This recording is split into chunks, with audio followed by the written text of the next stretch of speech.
भगवान यदि आपको समृद्धि दे, मैं आपको कहता हूं आपके अधिकार में आए, तो सनातन धर्म के कोई संत महंत, कोई ब्राह्मण, कोई भी हो, किसी भी कारण से षड्यंत्र का भागी न बने। आज हमारी न्याय व्यवस्था देखेंगे। मैं कहना चाहूंगा संत श्री आशाराम बापू के बारे में। जब सनातन धर्म को कोई पूछता ही नहीं था, कोई जानता नहीं था, चैतन्य महाप्रभु के बाद हरि ओम का डंका नाद ब्रह्म जिसने छेड़ा है, आज ऐसे संत किसी सनातन राजतंत्र के द्वारा उनके शासन काल में 12-12 वर्ष से पीड़ित हो रहे हैं। और वही राजतंत्र के अग्रगणी कुछ वर्ष पूर्व उन्हीं से आशीर्वाद लेने उसी व्यासपीठ पर जाया करते थे। कभी कभी तो हमें व्यासपीठ से भी डर लगता है कि कहीं हम कुछ बोल दे, देश हित में न कोई अंदर डाल दे, तो क्या हमारे पीछे वाले भाई हमें बाहर निकाल पाएंगे कि नहीं निकाल पाएंगे। हमें विश्वास करना चाहिए कि नहीं करना चाहिए सनातनियों पर।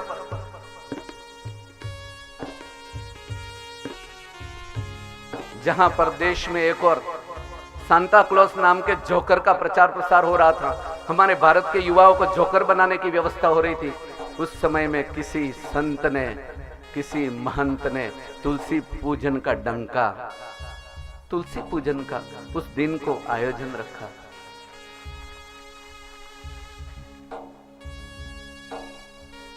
जहां पर एक और वृद्धावस्था का चलन पड़, रेबिन काटी जा रही है, वृद्ध लोगों को घर से खदेड़ दिया जाए, गंगा में कई वृद्ध लोग प्रवाह में बहते जा रहे थे। ऐसे में किसी एक संत ने 14 फरवरी मातृ पितृ पूजन दिवस मनाया। अपने माता पिता का आदर करो, ताकि कोई माता पिता अपने घर से बाहर क्यों निकले, क्यों वृद्धाश्रम में जाए, क्यों कोई गंगा में कूद पड़े। आज 5-5 वर्ष का राजतंत्र का क्रम बदलता रहा, आशीर्वाद लेते रहे, और आज ऐसे संत बंदी गृह में है, जेल में है।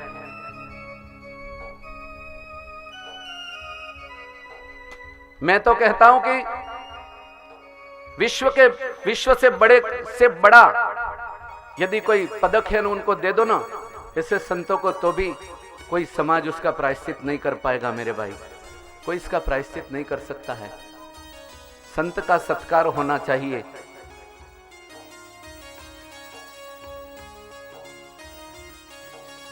मैं तो कहता हूं हमें कहना पड़ रहा है विवश होकर कि हमें हमारी न्यायपालिका पर पूरा भरोसा है।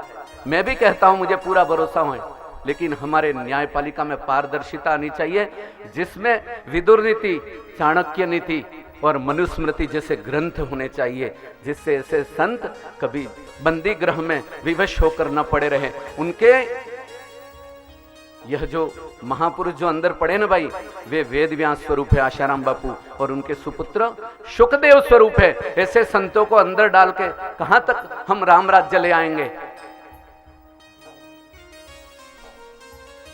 हम क्या सोचते हैं, ये इनकी समस्या है।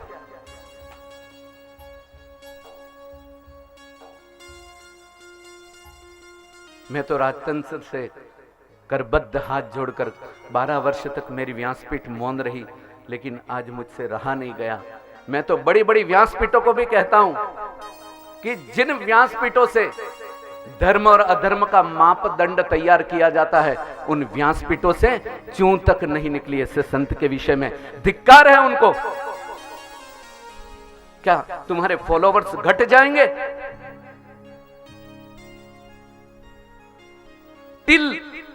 Till the end.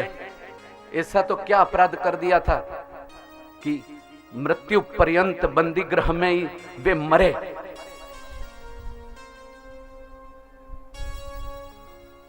खाली 0 FIR में,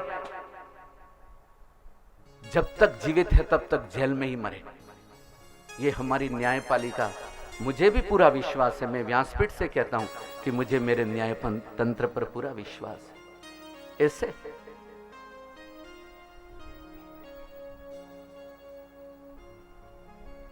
शिक्षा के द्वारा, इंटेलिजेंसी के द्वारा कोई बड़े पद पर तो पहुंच जाएगा, लेकिन धर्म के अभाव में क्या वो सही निर्णय ले पाएगा? आप मुझे बताओ। हाँ, जिसके जीवन में धर्म नहीं है, खाली कोरी विद्या है, कोरे शास्त्र है, कोरी विद्या है, इंटेलिजेंसी है, मैं तो निवेदन करता हूं व्यासपीठ से कि रामलला को बाहर तंबू में से मंदिर में लाने से पहले ऐसे संतों को आगे आना चाहिए और ऐसे महापुरुष को बाहर लाकर उनके कर कमलों द्वारा रामलला अयोध्या में आने चाहिए। मेरा विनम्र निवेदन है। व्यासपीठ सच नहीं बोलेगी तो कौन बोलेगा? जिस राष्ट्र में कवि और प्रवक्ता ये दो चुप हो जाते हैं, उस राष्ट्र का पतन हो जाता है।